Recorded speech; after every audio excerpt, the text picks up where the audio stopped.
நாளிலே கூட எரேமியா 31வது அதிகாரம் 3வது வசனத்தை நாம் வாசிப்போம். आज यिर्मयाह 31 अध्याय उसका तीसरे वचन को हम पढ़ेंगे. எரேமியா 31வது அதிகாரம் அல்ல 3வது வசனத்தை நாம் வாசிப்போம். यिर्मयाह 31 अध्याय उसका तीसरा वचन को पढ़ेंगे. பூர்வ காலம் முதல் கர்த்தர் எனக்கு தரிசனையானார் என்பாய். ஆம், அநாதி சிநேகத்தால் உன்னை சிநேகித்தேன், ஆதலால் காருண்யத்தினால் உன்னை இழுத்துக் கொள்கிறேன். இந்த வசனத்துல நாம் வாசிக்கிறோம், தேவன் சொல்கிறார், நான் உங்களை அநாதி ஸ்நேகத்தினால் சிநேகித்தேன். इस वचन में परमेश्वर कहते हैं कि मैं तुझसे सदा प्रेम रखता आया நான் हूं. உங்களை சிநேகிக்கிறேன். அந்த ஸ்நேகம் எப்படிப்பட்ட ஸ்நேகம்?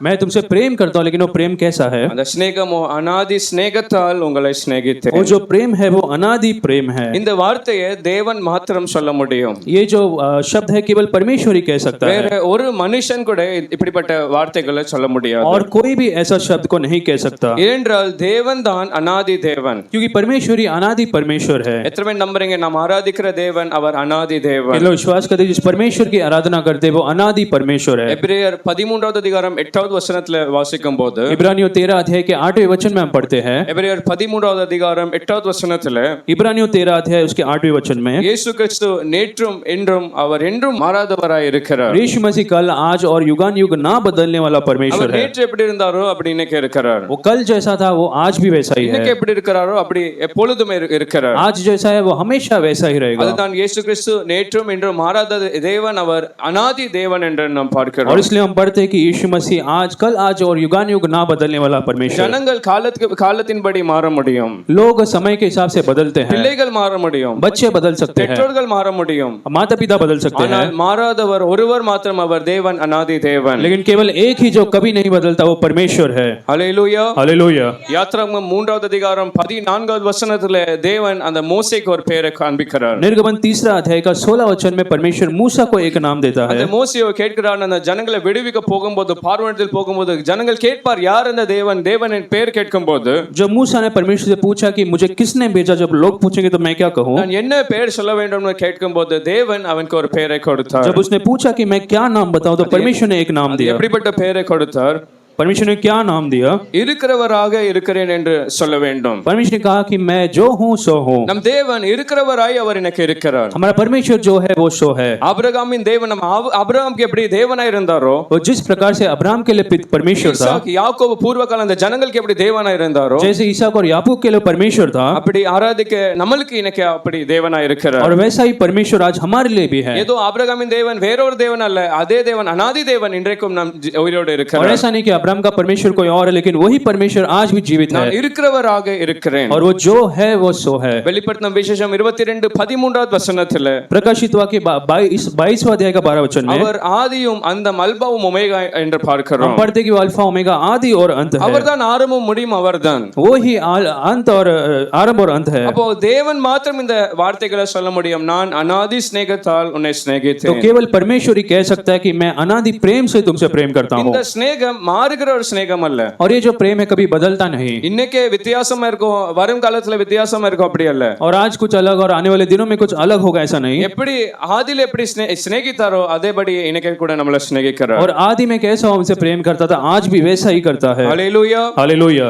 1 யோவான் 4வது அதிகாரம் 8வது வசனத்துல அவருடைய சிநேகத்தை குறித்து நாம் பார்க்கிறோம். पहला यूहन्ना 4 अध्याय उसके 8वें वचन में उसके प्रेम के बारे में हम पढ़ते हैं. அந்த அன்பு மாறாத அன்பு. वो जो प्रेम है ना बदलने वाला प्रेम है. தேவனுக்கு வேறொரு பேர் ஒருவன் கொடுக்க வேண்டும் என்றால் எப்படிப்பட்ட பெயரை கொடுக்கலாம்? परमेश्वर को अगर कोई नाम देना चाहता है तो कैसा उसे पुकार सकता है? அவருக்கு अनेक பெயர்களை கொடுக்கலாம். उसे बहुत सारे नाम दे सकते हैं. ஆனால் தேவனோ அன்பாகவே இருக்கிறார் என்று लेकिन பார்க்கிறோம். हम यहाँ पर पढ़ते कि परमेश्वर प्रेम है. ஹல்லேலூயா. हालेलुया. நம் தேவனுக்கு வேறொரு பேர் கொடுக்க முடியாது, சரியான பேர் அவர் அன்பாகவே அவர் இருக்கிறார். अगर हम परमेश्वर के लिए एक नाम दे सकते हैं वो परमेश्वर का नाम प्रेम है. அன்பில்லாதவன் யாரை அறியவில்லை? जो प्रेम नहीं करता वो किसे नहीं जानता? தேவனை அறியவில்லை. वो परमेश्वर को नहीं இன்னைக்கு जानता. நம்முடைய வாழ்க்கையில அந்த அன்பு இருக்கிறதா?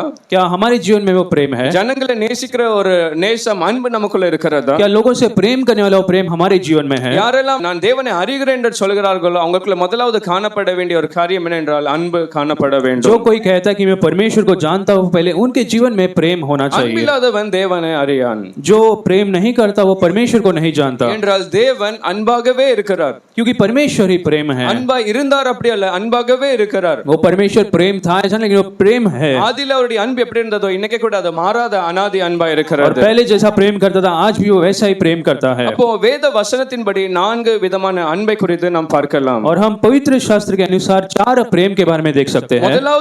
முதலாவது அன்பு வந்து கணவர் மனைவிக்குள்ள இருக்கிற ஒரு அன்பை குறித்து நாம் பார்க்கலாம். पहला जो प्रेम है वो पति और पत्नी के बीच में हम देख सकते हैं। எபிரேயர் 13வது அதிகாரம் 4வது வசனத்திலே, इब्रानियों 13 अध्याय उसके 4थे वचन में, எபிரேயர் 13வது அதிகாரம் 4வது வசனத்திலே விவாகம் யாவருக்குள்ளும் கனமுள்ளதா இருக்கிறது. इब्रानियों 13 अध्याय के 4थे वचन में पढ़ते कि विवाह सब में आदर की बात समझी जाए। அந்த விவாக மஞ்சமோ அசுசிப்படாதபடிக்கு இருக்க வேண்டும். और विवाह का जो बिछौना वो निष्कलंक रहे। அது விவாக மஞ்சம் பரிசுத்தமாய் அது காத்திருக்க வேண்டும். वो विवाह जो है वो पवित्र होना चाहिए। ஹல்லேலூயா. हालेलुया। அந்த விவாகம் யாவருக்குள்ளும் அது கனமான ஒரு காரியம். ये जो विवाह है सब में आदर की बात है। அந்த அப்படிப்பட்ட ஒரு அன்பை தேவன் கணவர் மனைவிக்குள்ள கர்த்தர் तो வைத்திருக்கிறார். ऐसा एक प्रेम को परमेश्वर ने पति और पत्नी के बीच में रखा है। ஆனால் இன்னைக்கு உலகம் எங்கு பார்க்கும்போது சில வாலிபர்கள் अनेक பேர் ஜனங்கள் எனக்கு அழிவுக்கு நேராக लेकिन इन செல்கிறார்கள். दिनों में बहुत से जवान जो है वो नाश की ओर जा रहे हैं। வாலிப நாட்களில் இப்படிப்பட்ட அசுத்தமான வேசித்தனம் விபச்சாரத்துக்கு அவங்களுடைய வாழ்க்கையை சமர்ப்பிக்கிறார்கள். जवानी के दिनों में वो व्यभिचार के लिए अपने जीवन को सौंप देते हैं। ஆனால் வசனம் சொல்கிறது விவாகம் யாவருக்குள்ளும்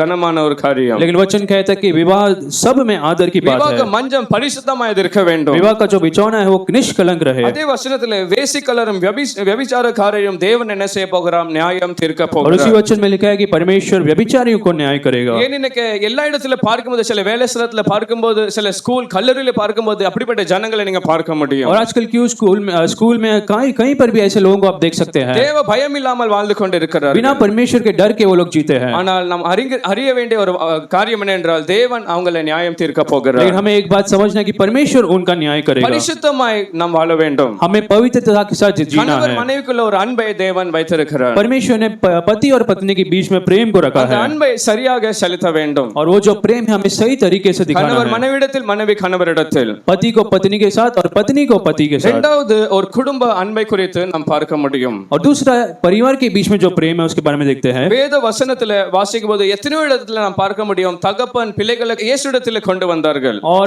पवित्र शास्त्र में हम बहुत से बार देख सकते हैं कि लोगों ने यीशु मसीह के पास अपने बच्चों को लाया। பெற்றோர்கள் அவருடைய பிள்ளைகளை இயேசுவிடத்தில் கொண்டு வந்தார்கள். माता पिता अपने बच्चों को यीशु मसीह के पास लेकर आए। ஒரு தகப்பனுடைய பிசாஸ் பிடித்த அந்த பையனை இயேசுவிடத்தில் அவன் கொண்டு வந்தார். एक पिता अपने दुष्ट आत्मा से पीड़ित लड़के को यीशु मसीह के पास लाया। ஏன் கொண்டு வந்தார்? उसने क्यों लाया? அவருடைய மகனை ஒவ்வொரு இடத்திலே கொண்டு போனார். अनेक சீசர்களிடத்தில் கொண்டு போனாலும் கூட அந்த பிசாசின் ஆவி அவனை விடவில்லை. क्योंकि उसके लड़के को वो बहुत से शिष्यों के पास भी ले गया लेकिन वो दुष्ट आत्मा उससे बाहर नहीं निकला। சொந்த மகனை ஒவ்வொரு நாளும் அந்த படுகிற அந்த வேதனை பார்க்கும்போது அவரால் தாங்க முடியவில்லை. उसके पिता हर रोज उसके बेटे को ऐसे नहीं देख पा रहा था। தகப்பனாக அவருடைய மகனை இவ்வளவு நேசித்ததனால அவர் என்ன செய்கிறார்? இயேசுவிடத்தில் अनेक சீசரிடத்தில் கொண்டு போகிறார். क्योंकि पिता अपने लड़के से इतना प्रेम किया इसलिए वो यीशु मसीह के पास लेकर आए। மரியாள் மார்த்தாளை குறித்து பார்க்கும்போது யாருக்காக அவங்க கண்ணீர் விட்டு அழுது கொண்டிருந்தார்கள்? मरियम और मार्था किसके लिए रो रहे थे? சொந்த சகோதரனான லாசருக்காக அழுது கொண்டிருந்தார்கள். उनके खुद के भाई लाजर के लिए वे लोग रो रहे थे। ஏன் அழுது கொண்டார்கள்? அவங்களால அந்த அந்த ஒரு நஷ்டத்தை அந்த இழப்பை தாங்க முடியாமல் இருந்தார்கள். और वो उस नुकसान को नहीं सह पा रहे थे इसलिए वो रोने लगे। அவங்களுடைய சொந்த சகோதரர் நேசித்த ஒரு சகோதரனான லாசரை இழைக்கும் போது அவங்களால அதை சகிக்க முடியவில்லை. और जब उन्होंने अपने भाई को खो दिया तब वो उस नुकसान को सह नहीं पा रहे இது थे। எல்லாமே வேத வசனத்துல குடும்ப அன்பை காண்பிக்கிறது. और ये एक परिवार के बीच में जो प्रेम को दर्शाता है। ஹல்லேலூயா. हालेलुया। எனக்கு எத்தனை பேர் சொன்னீங்க என் குடும்பத்துல அப்படிப்பட்ட ஒரு சரியான அன்பு இருக்கிறது? कितने लोग आज कह सकते कि मेरे परिवार में ऐसा प्रेम है? अनेक குடும்பத்துல பார்க்கும்போது பிள்ளைகள் பெற்றோரிடத்தில் பேசாமல் இருக்கிறார்கள். बहुत से परिवार में जो बच्चे हैं माता पिता से बात नहीं करते। பெற்றோர்கள் பிள்ளைகளிடத்தில் பேசாமல் जो இருக்கிறார்கள். माता पिता बच्चों से बात नहीं கணவர் करते। மனைவியிடத்தில் பேசாமல் இருக்கிறார். पति पत्नी से नहीं बात करते। மனைவி கணவனிடத்தில் பேசாமல் இருக்கிறார். पत्नी पति से बात नहीं करते। ஆனால் அப்படி அல்ல. கர்த்தர் விரும்புறது என்ன என்றால் குடும்பத்துல ஒரு அன்பை பார்க்க लेकिन விரும்புகிறார். परमेश्वर परिवार में प्रेम देखना चाहता है। ஹல்லேலூயா. हालेलुया। 1 யோவான் 4வது அதிகாரம் 20வது வசனத்திலே, पहला यूहन्ना 4 अध्याय का 20वां वचन में, 1 யோவான் 4:20ல पहला यूहन्ना 4 अध्याय का 20 वचन में, अनेक பேர் என்ன சொல்றாங்க? நான் தேவனிடத்தில் அன்பு கூறுகிறேன் என்று சொல்கிறார்கள். ये परमेश्वर से प्रेम रखता हूं अगर कोई कहे तो, ஆனால் வசனம் சொல்கிறது தன் சகோதரனை பகைத்தாலே அவன் பொய்யன் என்று சொல்கிறார். तो अगर वो अपने भाई से बैर रखे तो वो झूठा है। யார் பொய்யன்? कौन झूठा है? சகோதரனை பகைத்து ஊரெல்லாம் சொல்றது நான் நான் தேவனை அறியேன் தேவனை நேசிக்கிறேன் அப்படி சொல்கிறவன் अगर वो सबसे कहता है कि मैं परमेश्वर से प्रेम करता हूँ அவன் சொல்றதெல்லாம் பொய்யான வார்த்தைகள். और यदि वो अपने भाई से बैर रखे तो वो झूठा है, ஏனென்றால் தேவன் சொல்கிறார் என்னை அறிகிறவன் அவன் ஜனங்களை சொந்த சகோதர சகோதரியை முதலாவது நேசிக்க வேண்டும். क्योंकि परमेश्वर कहता है कि जो परमेश्वर प्रेम रखता है वो अपने भाई और बहन से भी प्रेम करेगा. இன்னைக்கு நம்முடைய குடும்பத்தை விட்டு சகோதர சகோதரி சொந்தக்காரர்கள் மத்தியில நம்முடைய அன்பு எப்படி இருக்கிறது? और आज हमारे परिवार को छोड़कर हमारे दूसरे भाई बहन के साथ कैसा व्यवहार है? ஒருவேளை சில பிரச்சனைகளினால சில நாட்களை பிரிந்து இருக்கலாம். और समस्याओं के कारण हम शायद कुछ अलग हो सकते சில हैं. கசப்பான வைராக்கியங்கள் வாழ்க்கையில இருக்கலாம். और कुछ ऐसे கசப்பான வைராக்கியங்கள் அவன் வாழ்க்கையில இருக்கலாம். और कुछ ऐसे बातें होते हैं जिसके कारण वो आप उनसे बात नहीं कर रहे होंगे. சில சொத்து நிலம் பிரச்சனையினால சில பகைகள் வந்திருக்கலாம். जायदाद के परेशानी के कारण कुछ समस्या आई होगी. இங்க கர்த்தர் அப்படிப்பட்ட எல்லா பகைகளை உடைக்க விரும்புகிறார். लेकिन आज परमेश्वर ऐसे सारे समस्या को निकालने की कोशिश करता है. Hallelujah hallelujah. எத்தனை சொல்றீங்க சகோதர சகோதரி சொந்தக்காரர்கள் எல்லாரிடத்தில் நான் அன்பா இருக்க कितने लोग போகிறேன். कह सकते हैं कि मैं मेरे भाई बहन सबके साथ प्रेम के साथ रहूंगा. அப்போ நாம் தைரியமா சொல்லலாம் தேவனை அன்பு கூறுகிறோம் தேவனை और அறிகிறோம். तभी हम कह सकते हैं कि हम परमेश्वर से प्रेम रखते हैं. हालेलुया. हालेलुया. இது குடும்பத்துல நம்முடைய சகோதர சகோதரி குறித்து நாம் பார்த்தோம். और ये हमने देखा हम भाई और बहन के बीच का प्यार. ஆனால் மத்தேயு 12வது அதிகாரம் 50வது வசனத்துல लेकिन मत्ती 12 अध्याय के 5वें वचन में மத்தேயு 12வது அதிகாரம் 50வது வசனத்துல मत्ती 12 अध्याय उसके 5वें वचन में இயேசு கிறிஸ்துவானவர் சொல்கிறார் எனக்கு சகோதர சகோதரி தாயும் யார் என்றால் और यीशु मसीह कहते हैं कि मेरे लिए भाई बहन और माता कौन है? என் பிதாவின் சித்தத்தின்படி செய்கிறவனோ அவன்தான் எனக்கு சகோதர சகோதரியும் தாயா இருக்கிறார். जो मेरे पिता के अनुसार करे, इच्छा के अनुसार करे, वही मेरे लिए माता बहन और भाई है. அப்போ சபையில வரும்போது நம்ம எப்படிப்பட்ட ஒரு மனநிலைமை இருக்க வேண்டும்? तो हम जब कलीसिया में आते तो हमें कैसे मन के साथ आना है? இங்கே இருக்கிற ஒவ்வொருவரும் நமக்கு எப்படின்னா எல்லாருமே நமக்கு சகோதர சகோதரியா यहाँ पर जितने भी लोग हैं सभी हमारे लिए भाई बहन ही है. எல்லாருமே எத்தனை சொல்லுங்க நான் பார்க்கும்போது மற்ற விசுவாசிகளை பார்க்கும்போது என் சகோதர சகோதரியை போல நான் பார்க்கிறேன். लोग कह सकते हैं मैं जब दूसरे विश्वासी को देखता हूं तो उनके भाई और बहन के समान देखता हूं. हालेलुया. हालेलुया. எத்தனை பேர் அப்படி சொல்ல முடியும்? கரத்தை உயர்த்தி சொல்லுங்க நான் மற்றவர்களை பார்க்கும்போது சகோதர சகோதரியை போல பார்க்கிறேன். कितने लोग हाथ उठाकर कह सकते हैं कि मैं दूसरों को भाई और बहन के जैसे देखता हूं. हालेलुया. हालेलुया. சில பேர் மூச்சு சொல்லுவாங்க சகோதர சகோதரி அந்த சகோதர சகோதரி சொல்லுவாங்க.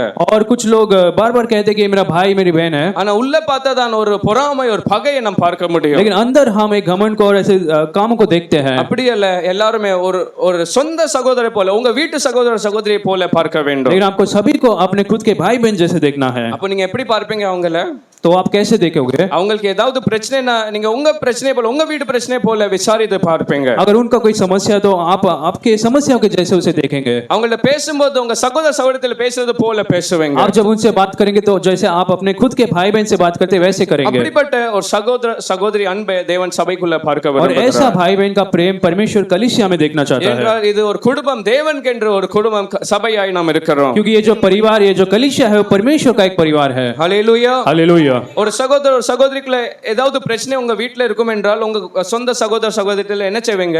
अगर आपका खुद का भाई बहन के बीच में अगर कुछ आपका झगड़ा हुआ तो क्या करेंगे? வருஷம் முழுக்க இல்ல வாழ்க்கை முழுக்க பேச விட்டுருவீங்களா? क्या आप एक वर्ष या पूरी जिंदगी भर बात नहीं करेंगे? அதை தாங்கி சகித்து ஒரு நாள் பேசாம இருப்பீங்க மறுபடியும் மறுநாள் என்ன செய்வீங்க? பேசி மறுபடியும் ஒரு சந்தோஷமா இருப்பீங்க. आप शायद एक दिन बात नहीं करेंगे लेकिन अगले दिन आप बात कर लेंगे. அப்படிதான் நம்முடைய வாழ்க்கையில கூட சபையில ஒவ்வொரு விசுவாசத்தில் நம்ம பகை வைக்காமல் ஒரு அன்பாய் நாம் இருக்க और வேண்டும். ऐसे ही कलीसिया में हम दूसरे विश्वासी के साथ प्रेम के साथ रहना और हमें बात करना है. 1 தெசலோனிக்கேயர் 3:2 பவுல் கூட எப்பொழுதுமே மற்றவர்களை பார்க்கும்போது விசுவாசிகளை பார்க்கும்போது சகோதர சகோதரி என்று சொல்லுவார். पहला थिस्सलुनीकियों 3 अध्याय के दूसरे वचन में पौलुस जब दूसरे विश्वासी को देखता था वो भाई और बहन पुकारता எத்தனையோ था. வசனங்கள் இருந்தாலும் கூட இந்த வசனத்துல விஷயம் தீமோத்தேயை குறித்து சொல்லும்போது சகோதரர் தீமோத்தேயை அனுப்பினோம் என்று इस சொல்கிறார். वचन में तीमुथियुस के बारे में वो कहता है कि वो हमारे भाई को हमने भेजा. 1 தெசலோனிக்கேயர் 3:2 पहला थिस्सलुनीकियों 3:2 में. அப்போ நம்முடைய வாழ்க்கையில நம்முடைய சபையில நம்ம இருக்கும்போது குடும்பத்துல ஜனங்களை விசேஷமாய் சகோதர சகோதரி நம்முடைய சொந்தக்காரரை நம்ம நேசிக்க வேண்டும். तो हमारे कलीसिया में जब हम दूसरे को देखते थे हमें भाई और बहन के रूप में उन्हें देखना இது है. ஒரு குடும்ப அன்பை குறித்து நாம் பார்க்கிறோம். ये एक परिवार के इस प्रेम को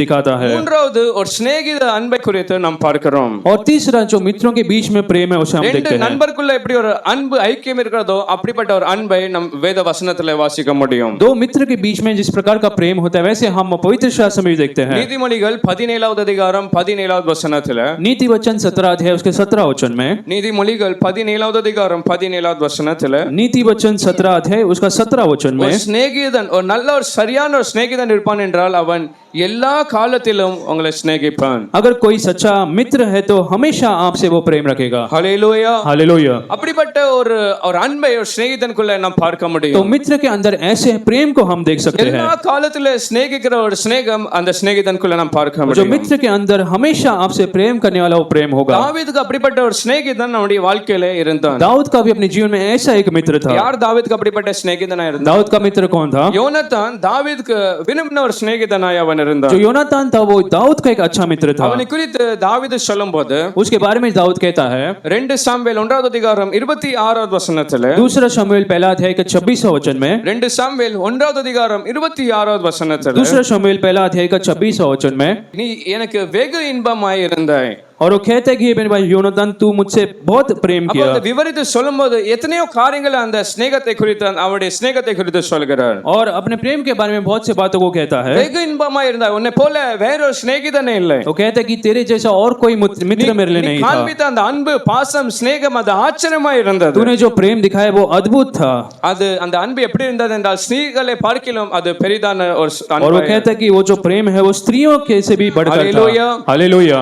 எத்தனை பேர் சொல்லுங்க அப்படிப்பட்ட சிநேகிதன் நம்முடைய வாழ்க்கை இருந்தால் என்றால் நம் வாழ்க்கை ஆசீர்வதிக்கப்பட்ட ஒரு வாழ்க்கை. ये लोग कहते हैं कि ऐसा मित्र हमारे जीवन में हो तो हमारा जो जीवन है आशीषित இன்னைக்கு है। நம்முடைய வாழ்க்கையை கொஞ்சம் சிந்தித்து பார்க்க வேண்டும். आज आपके जीवन को आप सोच कर देखिए, நம்முடைய சிநேகிதர்கள் நம்முடைய நண்பர்கள் எப்படிப்பட்டவர்களா இருக்கிறார்கள். हमारे जो मित्र है किस प्रकार के हैं। இந்த தாவீதுக்கு யோனத்தான் ஒரு சிநேகிதனா இருக்கும்போது जब दाऊद को जो योनातान दाऊद के लिए एक अच्छा मित्र था, அவன் என்ன செய்தான்? उसने क्या किया? ஒரு பக்கம் சொந்த தகப்பன் அந்த தாவீதை கொல்ல அந்த முயற்சி எடுக்கும்போது जब योनातान के खुद के पिता दाऊद को मारने की कोशिश करा था, அவன் தகப்பனத்தில் ஒரு மகனா இருக்கிறதுனால அவன் தகப்பனுக்கு அவன் இருந்தான், ஒரு பையனா அவன் இருந்தான். और वो अपने पिता के लिए एक अच्छा बेटा नहीं था। எல்லா கடமைகளை அவன் செய்தான். जो कुछ करना था उसने किया था। ஆனால் வேற பக்கம் பார்க்கும்போது அவன் தாவீதுக்கு நெருங்கின ஒரு நண்பரா இருந்ததுனால தாவீதுக்கு எல்லாவற்றையும் அவன் சொல்லிக் கொடுத்தான். नहीं, दूसरी तरफ वो दाऊद का अच्छा मित्र था इसलिए उसने सब कुछ सारी चीजों को बता दिया। தகப்பன் அவனை கொன்று போட போகிறார். उसने कहा कि मेरा पिता तुझे मारने वाला है। இவன் போய் அவன்கிட்ட எல்லா காரியங்களை சொல்லி அவனை தைரியப்படுத்தி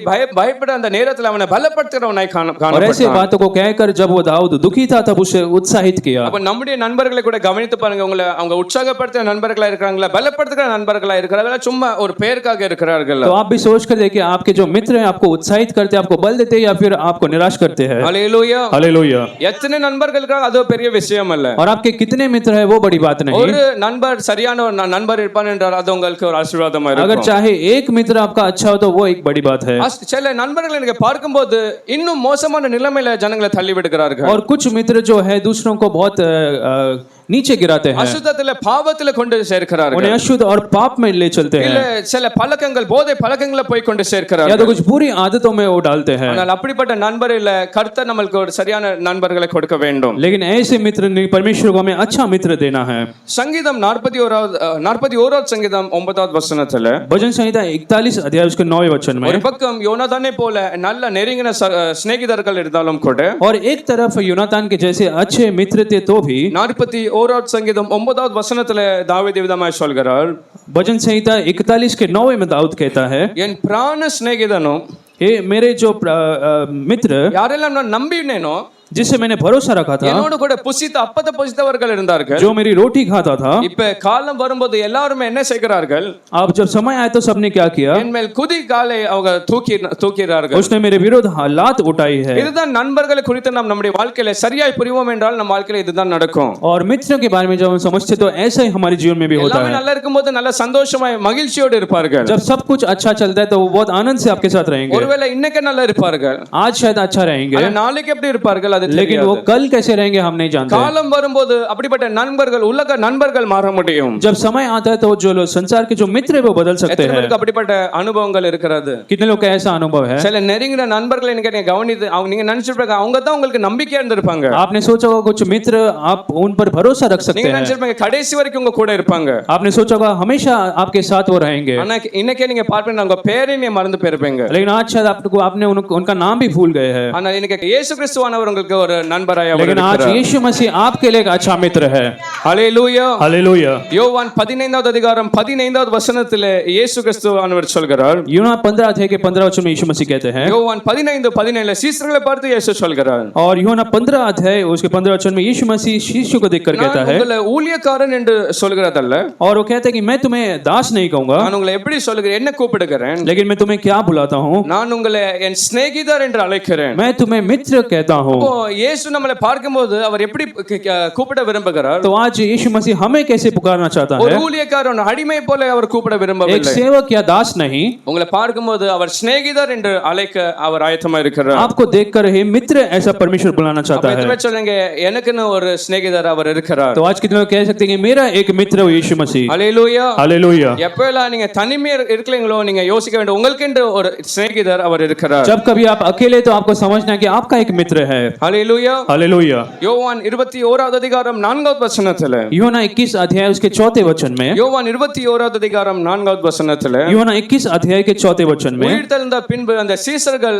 மீன் பிடிக்க மறுபடியும் போகும்போது और पुनरुत्थान के बाद जब शिष्य मछली पकड़ने जा रहे थे, இயேசு அவங்களுக்கு வெளிப்பட்டார். यीशु मसीह ने उन्हें उनसे मिला। அப்போ அவங்களை சந்திக்கும் போது அவர்களை எப்படி அழைத்தார்? जब यीशु ने उन्हें देखा तो कैसे उन्होंने बुलाया? பிள்ளைகள் என்று அழைக்கிறார். இங்கிலீஷ்ல வாசிக்கும் போது ஃப்ரெண்ட்ஸ் என்று அவர் கூப்பிடுகிறார். और अंग्रेजी में हम पढ़ते हैं यीशु मसीह कहते हैं कि हे मित्रों, ஃப்ரெண்ட்ஸ் என்று ஒரு சிநேகிதர் என்று அவர் அழைக்கிறார். और यीशु मसीह हमने चेलों को हे मित्र ऐसे बुलाया। அப்போ தேவன் நம்மளை எப்படி பார்க்கிறார் என்றால் ஒரு சிநேகிதர் நண்பர்களை போல அவர் तो आज परमेश्वर हमें भी मित्र के रूप में देखता है। ஹல்லேலூயா. हालेलुया। எத்தனை சொல்லுங்க, உலக சிநேகிதரை பார்க்கலாம் நான் தேவனை இயேசுவை என் சிநேகிதராய் நான் பார்ப்பேன். कितने लोग कहते हैं कि संसार के मित्रों से बढ़कर मैं परमेश्वर को मित्र के रूप में देखूंगा। அவர் உங்களை கைவிடாத தேவனாய் वो இருக்கிறார். आपको कभी नहीं छोड़ेगा, கைவிடாத சிநேகிதராய் அவர் वो இருக்கிறார். कभी ना छोड़ने वाला एक मित्र के जैसा है। போது உங்களை உற்சாகப்படுத்துகிற ஒரு சிநேகிதராய் அவர் जब आप இருக்கிறார். निराश होते तो आपको उत्साहित करने वाला मित्र நீங்க है। பயப்படும் போது உங்களை பலப்படுத்துகிற ஒரு சிநேகிதராய் அவர் जब आप இருக்கிறார். डरे होते तो परमेश्वर आपको बल देने वाला एक मित्र है। ஹல்லேலூயா. हालेलुया। எத்தனை பேர் நன்றி இயேசுவே என் சிநேகிதரே உமக்கு நன்றி. कितने लोग कह सकते हैं हे मेरे मित्र तुझे धन्यवाद। அப்போ மூன்று விதமான அன்பை குறித்து பார்த்தோம். तो हमने 3 प्रकार के प्रेम के बारे में देखा, ஆனா கடைசியாய் ஒரு வித்தியாசமான ஒரு அன்பு, அது அகாப்பே அன்பு என்று பார்க்கிறோம். लेकिन चौथा एक अलग प्रेम के बारे में देखते हैं, वो अगापे प्रेम है। அகாப்பே அன்பு என்னதை காண்பிக்கிறது? தேவனுடைய அன்பை அது ये காண்பிக்கிறது. जो अगापे प्रेम है वो परमेश्वर का प्रेम को இந்த दर्शाता है। அன்பை நீங்க மற்ற எல்லாம் அன்போடு ஒப்பிட்டு பார்க்கும்போது இது ஒப்பிட்டு பார்க்க முடியாத ஒரு அன்பா இருக்கிறது. इस प्रेम को अगर दूसरे प्रेम के साथ आप तुलना करेंगे तो उसको आप तुलना नहीं कर सकते, அதுதான் தேவனுடைய அகாப்பே அன்பு. और वही परमेश्वर का अगापे प्रेम है। ஹல்லேலூயா. हालेलुया। அந்த அன்பை குறித்து தான் தேவன் அந்த எரேமியா 31வது அதிகாரம் 3வது வசனத்திலே அவர் சொன்னார். उस प्रेम के बारे में यिर्मयाह 31 अध्याय उसके 3 वचन में परमेश्वर ने कहा, எப்படி சிநேகிதன் என்றால் அநாதி சிநேகத்தினாலே உங்களை சிநேகித்தேன். परमेश्वर ने कहा कि मैंने तुमसे अनादि प्रेम से प्रेम किया है। ஆதியாகமம் 1வது அதிகாரம் 27வது வசனத்திலே उत्पत्ति 1 अध्याय उसके 27 वचन में, அவர் மனுஷனை எப்படி சிநேகித்தார் என்று நாம் அறியும் போது, और जब हम समझते हैं कि परमेश्वर ने मनुष्य को कैसे बनाया, நம்மள எப்படி தேவன் முதலாவது அன்பு கூர்ந்தார், எவ்வளவாய் அன்பு கூறுகிறார் என்று பார்க்கும்போது, और परमेश्वर हमसे कितना प्रेम करता है जब हम समझते हैं, அவருடைய அந்த அநாதி அன்பை நம்முடைய சிருஷ்டிப்பிலே நாம் பார்க்க முடியும். उसके उस अनादि प्रेम को हमारे जो निर्माणता में हम देखते हैं। ஆதியாகமம் 1வது அதிகாரம் 27வது வசனம், उत्पत्ति 1 अध्याय का 27 वचन में, தேவன் தம்முடைய சாயலாக மனுஷனை சிருஷ்டித்தார், அவனை தேவ சாயலாகவே சிருஷ்டித்தார், ஆணும் பெண்ணுமாக அவர்களை சிருஷ்டித்தார். அப்போ தேவன் மிருகங்களை சிருஷ்டித்தார், சமுத்திரம் மீன்கள் எல்லாவற்றையும் சிருஷ்டித்தார். परमेश्वर ने जानवरों को मछलियों को बनाया, ஆனால் மனுஷனை சிருஷ்டிக்கும் போது लेकिन जब मनुष्य को परमेश्वर ने बनाया, அவர் எப்படி சிருஷ்டித்தார்? परमेश्वर ने कैसे उन्हें बनाया? தேவ சாயலிலே மனுஷனை சிருஷ்டித்தார். परमेश्वर ने अपने ही स्वरूप में मनुष्य को बनाया। ஏன் தேவ சாயலிலே சிருஷ்டித்தார்? परमेश्वर ने क्यों अपने ही स्वरूप में मनुष्य को बनाया? அதுல கர்த்தருடைய அன்பை நாம் பார்க்க முடியும். उसमें हम परमेश्वर के प्रेम को देख सकते हैं। ஹல்லேலூயா. हालेलुया। சில ஒரு பிள்ளை பிறக்கும்போது जब हम बच्चा पैदा करते हैं, சில பேர் ஹாஸ்பிடல்ல அந்த பிள்ளை பார்க்க பெற்றோர்களை பார்க்க வருவார்கள். अस्पताल में जब बच्चा जन्म लेता है तो लोग मिलने आते हैं। அப்போ வந்தவர்கள் சும்மா போக மாட்டாங்க, ஏதாவது சொல்லிட்டு தான் போவாங்க. तो जब लोग आते तो ऐसे ही नहीं चले जाते, वो कुछ कह कर जाते हैं। என்ன சொல்லுவாங்க? वो क्या कहते हैं?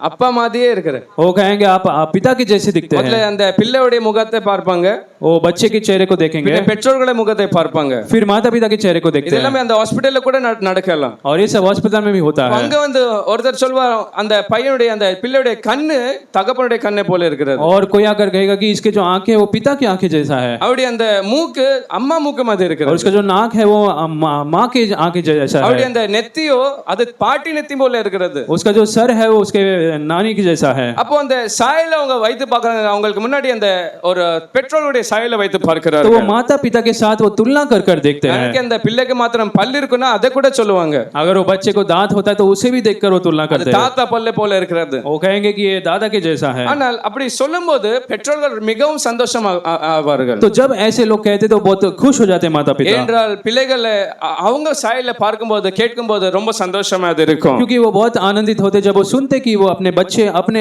मेरी जैसे அதை दिखते हैं। பார்க்கிலும் தேவன் மனுஷனை சிருஷ்டிக்கும் போது அவர் சாயலிலே அவர் சிருஷ்டித்தார். लेकिन उससे भी बढ़कर जब परमेश्वर ने मनुष्य को बनाया तो मनुष्य को अपने ही स्वरूप में बनाया। ஹல்லேலூயா. हालेलूया। மிருகங்களுக்கு கிடைக்காத அந்த பாக்கியத்தை மனுஷருக்கு கர்த்தர் கொடுத்திருக்கிறார். जो सौभाग्य जानवर को नहीं मिला वो परमेश्वर ने मनुष्य को दिया है। அவர் அன்பால மனுஷனை அவர் சிருஷ்டித்தார். अपने प्रेम से मनुष्य को उसने बनाया। அதே 28வது வசனத்துல இன்னும் தொடர்ச்சியை வாசிக்கும் போது और 28वें वचन में हम पढ़ते हैं, ஏதோ சிருஷ்டித்து அப்படியே அந்த மனுஷனை விடவில்லை. और परमेश्वर ने मनुष्य को बनाकर ऐसे नहीं छोड़ दिया, மனுஷனை சிருஷ்டித்து தேவன் ஆதாமை ஆசீர்வதித்தார். परमेश्वर ने मनुष्य को बनाकर उसे आशीष भी किया। அந்த அன்பு என்ன செய்தது? மனுஷனை ஏதோ சிருஷ்டித்து அப்படி விட்டதில்ல, அவனை ஆசீர்வதித்தது. और वो प्रेम ने मनुष्य को बनाकर छोड़ नहीं दिया, लेकिन उसने उस मनुष्य को आशीष भी दिया। ஹல்லேலூயா. हालेलूया। எத்தனை பெரிய பாக்கியம்! மனுஷனை சிருஷ்டிக்கும் போது தேவன் அன்பாலே அவர் और செய்தார். कितना बड़ा आशीष की बात है कि परमेश्वर ने जब मनुष्य को निर्माण किया तो बड़े प्रेम से उसने இந்த बनाया। ஆதாமை சிருஷ்டிக்கும் போது ஏற்கனவே ஆதாம்க்கு என்னெல்லாம் தேவையா இருந்ததோ அதை தேவன் ஏற்கனவே சிருஷ்டித்தார். जब आदम को परमेश्वर ने बनाया तो उसको जो कुछ जरूरत थी उसको पहले ही परमेश्वर ने तैयार कर दिया था। ஆதாம் சிருஷ்டித்த பின்பு தேவன் எல்லாமே சிருஷ்டித்தாரா? அவனுக்கு முன்னே தேவன் எல்லாமே சிருஷ்டித்தாரா? क्या आदम को बनाने से पहले परमेश्वर ने सब कुछ तैयार किया उसके बाद किया? அவனுக்கு என்னெல்லாம் தேவையா இருக்குமோ அது எல்லாமே ஏற்கனவே தேவன் ஆயத்தப்படுத்தினார். आदम को जो चीजों की जरूरत थी सबसे पहले परमेश्वर ने उसे तैयार किया। ஹல்லேலூயா. हालेलूया। அதுதான் தேவனுடைய அன்பை மனுஷனுடைய சிருஷ்டிப்புல நாம் பார்க்க और முடியும். वही हम परमेश्वर के प्रेम को मनुष्य के निर्माण में देखते அவனை हैं। ஆசீர்வதித்து அவனோடு பேசுகிறார். परमेश्वर उसे आशीष करता है, उससे बात करता है। எத்தனை சொல்றீங்க அந்த அன்பு இன்னைக்கு கூட மாறாத அனாதி அன்பாக इन लोग कह सकते हैं कि वो प्रेम आज भी ना बदलने वाला प्रेम है, அந்த ஸ்நேகம் இன்னைக்கு கூட மாறாத ஸ்நேகமாய் आज இருக்கிறது. भी वो प्रेम हमारे जीवन में है। அப்போ நீங்க நம்ப வேண்டும், இன்னைக்கு கூட அவர் ஆசீர்வதிக்க அவர் ஆயத்தமாய் உங்களை இருக்கிறார். तो आपको विश्वास करने की परमेश्वर आज भी आपको आशीष करना தேவன் चाहता है। ஆதாமை ஆசீர்வதித்தவர், जिस परमेश्वर ने आदम को आशीष किया, மனுஷனை சிருஷ்டித்து ஆசீர்வதித்தவர், जिस परमेश्वर ने मनुष्य को बनाकर आशीष किया, உங்களை ஆசீர்வதிக்க அவராலே கூடும். वो आपको भी आशीष दे सकता है। உங்களுக்கு தேவையான எல்லாவற்றையும் அவர் ஏற்ற காலத்தில் அவர் வைத்துக் கொள்வார். आपको जो कुछ जरूरत है सब कुछ पहले से वो तैयार कर रखता है। ஹல்லேலூயா. हालेलूया। எத்தனை நம்புறீங்க ஆதாம்க்கு எப்படி அவர் செய்தார் உங்க வாழ்க்கையில அவர் செய்ய ये முடியும்? लोग कह सकते हैं जैसे परमेश्वर ने आदम के जीवन में किया वो हमारे जीवन में भी कर सकता है। ஆதாம் சிருஷ்டிக்கப்பட்டு பின்ன அவன் தேடவில்லை, அவனுக்கு சாப்பாடு என்ன கொடுக்கணும், அவனுக்கு என்ன சாப்பிடுவான், என்ன செய்வான் என்று அப்படி அல்ல. और आदम को बना लिया उसके बाद नहीं ढूंढा कि उसको क्या देना क्या खिलाना है। எல்லாமே சரியாக திட்டம் தெளிவாய் கர்த்தர் செய்திருக்கிறார். परमेश्वर ने अपनी योजना के अनुसार सब कुछ पहले ही कर दिया அப்போ था। உங்க வருங்காலத்தை குறித்து எதிர்காலத்தை குறித்து உங்களுக்கு கொஞ்சம் கூட பயம் வேண்டாம். तो आज आपको आपके भविष्य के बारे में थोड़ा भी डरने की जरूरत नहीं நீங்க है। வேணா பயந்து கொண்டு இருக்கலாம், ஆனா தேவனோ அதற்காக ஏற்ற எல்லா ஆயத்தங்களை ஏற்கனவே அவர் செய்து आप வைத்திருக்கிறார். शायद आज डर सकते हैं लेकिन परमेश्वर ने उसके लिए सब कुछ तैयार कर लिया है। ஹல்லேலூயா. हालेलूया। இரண்டாவது அவருடைய அந்த அன்பை குறித்து பார்க்கும்போது दूसरी बात उसके प्रेम के बारे में जब हम देखते हैं, நம்முடைய ஜெபத்தை கேட்கிறதுனால அவருடைய அந்த அன்பை நாம் அறிந்து கொள்ள முடியும். और वो हमारे प्रार्थना को सुनते हैं उससे हम उसके प्रेम को देख सकते हैं। யாத்திராகமம் 2வது அதிகாரம் 23வது வசனத்துல, निर्गमन दूसरा अध्याय का 23 वचन में, யாத்திராகமம் 2:23வது வசனத்துல निर्गमन दूसरा अध्याय का 23 वचन में, தம் சொந்த சாயலில உண்டாக்கின அந்த ஜனங்களை மனுஷனை பார்க்கும்போது और अपने ही जो स्वरूप में बनाए परमेश्वर ने उन लोगों को देखा, அந்த ஜனங்களோ அடிமைத்தனத்துல, இஸ்ரவேல் ஜனங்கள் அடிமைத்தனத்துல இருந்தார்கள். वो जो लोग थे अब गुलामी में थे, इजराइल के लोग थे। அந்த अடிமைத்தனத்துல ஒவ்வொரு நாளும் ஒரு பாரமான சுமையை, வேதனையை அவங்க அனுபவித்துக் கொண்டு हर இருந்தார்கள். दिन गुलामी में बोझ से वो दबे हुए ஒவ்வொரு थे, நாள் பாடுகள் சகித்துக் கொண்டு இருந்தார்கள். हर दिन परेशानी का सामना कर रहे थे, அப்படி துக்கத்தோடு வாழ்ந்து கொள்கிற ஒவ்வொரு நாளும் அழுது புலம்புகிற ஒரு வாழ்க்கையை பார்க்க और முடியும். ऐसे दुख से और हर रोज रोने का एक परिस्थिति उनका था। ஆனால் இந்த 23வது வசனத்துல வாசிக்கும் போது लेकिन 23वां वचन में हम देखते हैं, ஒரு குறிப்பிட்ட காலம் வரும்போது जब एक ठीक समय आया था அந்த ஜனங்கள் தவித்து முறையிட்டு கொண்டிருந்தார்கள். जब वो लोग आहे भरकर रोने लगे। அந்த நாளிலே அந்த சத்தமோ தேவ சந்நிதியிலே எட்டினது. उस दिन वो जो आवाज है उनकी परमेश्वर तक पहुंच गई। ஹல்லேலூயா. हालेलुया। யார் சத்தம் எட்டினது தேவனிடத்திலே?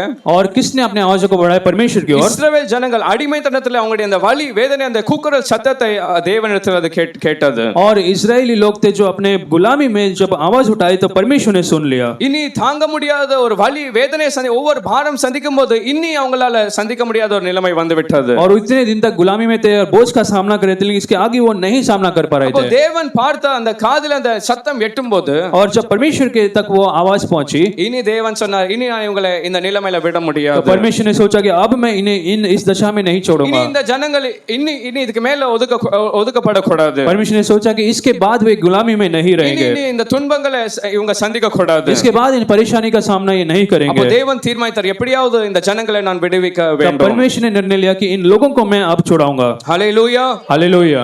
அது கர்த்தருடைய அன்பினால கர்த்தர் இப்படி அவர் செய்தார். तो परमेश्वर ने अपने प्रेम से इन बातों को किया। எத்தனை பேர் சொல்றீங்க தேவன் நேசித்ததனால அவர் இப்படி செய்கிறார்? कि लोग विश्वास करते हैं परमेश्वर हमसे प्रेम करता है इसलिए ऐसे कामों को அவருக்கு करता அந்த है। ஜனங்கள் மேல ஒரு பாசம் ஒரு நேசம் இல்லாமல் இருந்திருக்கும் என்றால் अगर परमेश्वर उन लोगों से प्रेम नहीं करता तो என்ன செய்திருப்பார்? वो क्या करते? நீங்க எப்படி வேணாலும் ஆளுங்க, இன்னும் அதை சகிங்க விட்டு இருப்பார். परमेश्वर उन्हें छोड़ देते कि आप कैसे भी जियो। ஆனால் அந்த அன்பினால அவங்க அந்த இஸ்ரவேல் ஜனங்கள் மேல் வைத்த அந்த அன்பினால எப்படியாவது இதுக்கு மேல இவங்களை நான் அனுமதிக்க கூடாது. लेकिन क्योंकि परमेश्वर उन इस्राएल से प्रेम करते थे इसलिए उसके बाद उन्होंने वैसा नहीं छोड़ा। இவர்கள் தேவனிடத்தில் பேசி தேவனிடத்தில் ஜெபமாய் செய்தார்களா? என்ன செய்தார்கள்?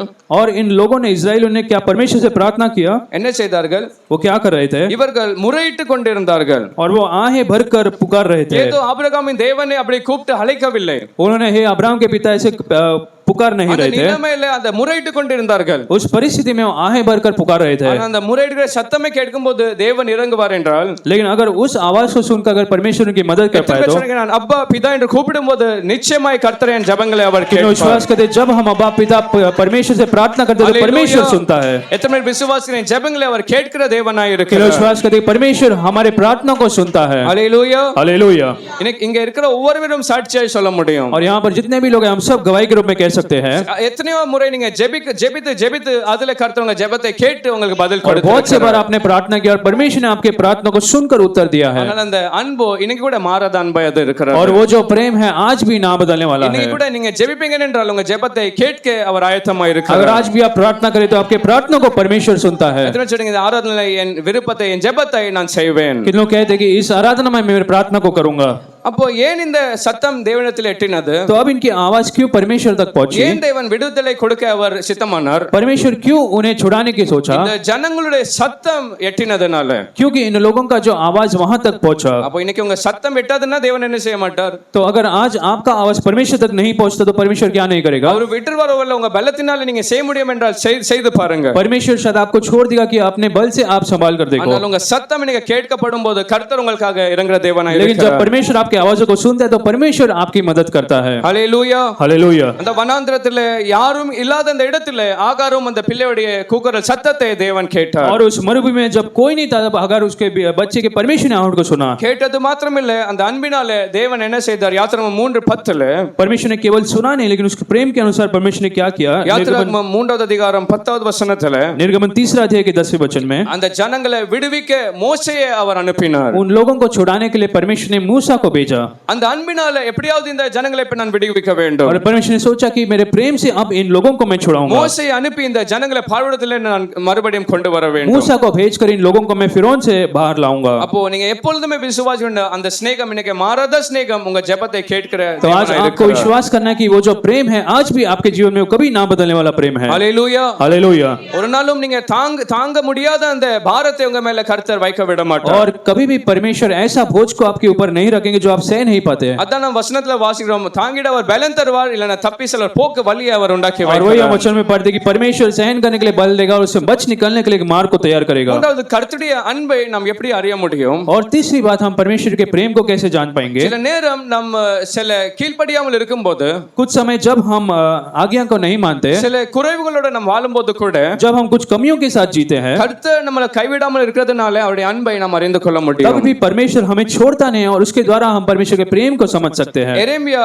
18வது அதிகாரம் 4வது வசனத்திலே यिर्मया 18 अध्याय के 4थे वचन में, எரேமியா 18வது அதிகாரம் 4வது வசனத்திலே यिर्मया 18 अध्याय उसके 4थे वचन में, இந்த குயவனோ ஒரு மண் பாண்டத்தை அவன் வணைந்து கொண்டிருக்கிறான். और ये जो कुम्हार था वो एक मिट्टी को बना रहा था, இது தேவனுடைய மன்னிப்பை காண்பிக்கிறது. और ये परमेश्वर के उस क्षमा को दिखाता அப்போ அந்த है। மண் பாண்டம் அவர் வணைந்து இருக்கும்போது அந்த குயவனுடைய கையிலே அந்த மண் பாண்டம் கெட்டு போகிறது. और जब मिट्टी का वो बासन बना रहा था तो उसको मिट्टी जो कुम्हार के हाथ में वो बिगड़ गया था। மண் பாண்டம் இஸ்ரவேல் ஜனங்களுடைய வாழ்க்கையை காண்பிக்கிறது. जो मिट्टी है वो इस्राएलियों के जीवन को दर्शाता அந்த है, குயவனோ தேவனை காண்பிக்கிறது. और जो कुम्हार है वो परमेश्वर है। அந்த மண் பாண்டமோ தேவன் கையில இருக்கிற அந்த ஜனங்களோ சில நேரம் அந்த குயவனின் அந்த விருப்பத்தின்படி வராமல் இருந்தாலும் கூட, और अब जब कुम्हार के हाथों में वो मिट्टी, जब इस्राएल लोग परमेश्वर की इच्छा के अनुसार नहीं आ रहे थे, தேவன் என்ன செய்கிறார்? परमेश्वर क्या करता है, அந்த மண் பாண்டம் சரியாய் அது வராமல் இருக்கும்போது और जब वो मिट्टी का बासन नहीं बन रहा था, அவர் வரைந்து பார்க்கிறார், மறுபடியும் கெட்டு போகிறது. वो बनाने की कोशिश कर रहा था कि बार बार वो बिगड़ रहा था, அது வருகிறது போல இருக்குது, மறுபடியும் கெட்டு போகிறது. वो बनने वाला था लेकिन वो बिगड़ता था। ஆனால் கூட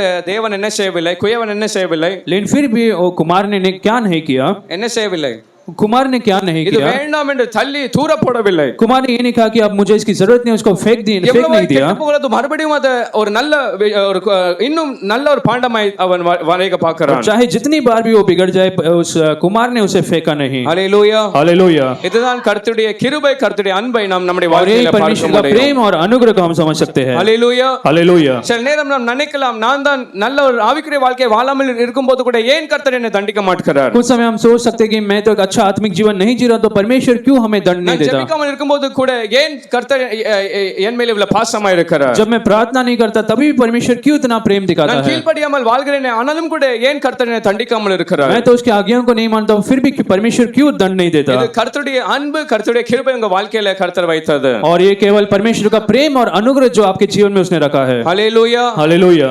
அவருடைய அன்பு மாத்திரம் உங்க வாழ்க்கையில இல்லாமல் இருந்திருக்கும் என்றால், अगर परमेश्वर का प्रेम आपके जीवन में नहीं होता तो எப்பவோ நம்முடைய வாழ்க்கை முடிந்து போயிருக்க முடியும். हमारा जीवन कब का समाप्त हो जाता। எப்பவோ அந்த கீழ்ப்படியாமல் இருக்கும்போது நம்முடைய வாழ்க்கையை அவர் அழித்து போட்டிருக்க जब முடியும். हम उसकी आज्ञाओं को नहीं मानते तो तब हम शायद नाश हो चुके होते हैं। ஹல்லேலூயா. हालेलुया। நம் வேத வசனத்துல வாசிக்கும் போது जब हम पवित्र शास्त्र में पढ़ते हैं, சில இடங்களை நீங்க வாசிக்கும் போது ரொம்ப ஆச்சரியமா இருக்கும். कुछ जगहों में जब हम पढ़ते तो बहुत आश्चर्यचकित ஒரு होते हैं। மனுஷன் அந்த கர்த்தருடைய பெட்டியை அது விழுகிறது போல இருக்கும்போது மாத்திரம் அந்த உதவிக்காக அவன் தொட்டான். और एक मनुष्य ने जब उस वाचा के संदूक को बस पकड़ने की कोशिश कर रहा था, வண்டியிலிருந்து கீழே விழுந்து அது கீழே விழுந்து உடைந்து போகும். वो वाचा का संदूक नीचे गिरकर टूट सकता था, அதனால அவன் கையை மாத்திரம் நீட்டி பிடித்தான். इसलिए उसने केवल अपने हाथ को वहां पर रखा। யார் அந்த மனிதன்?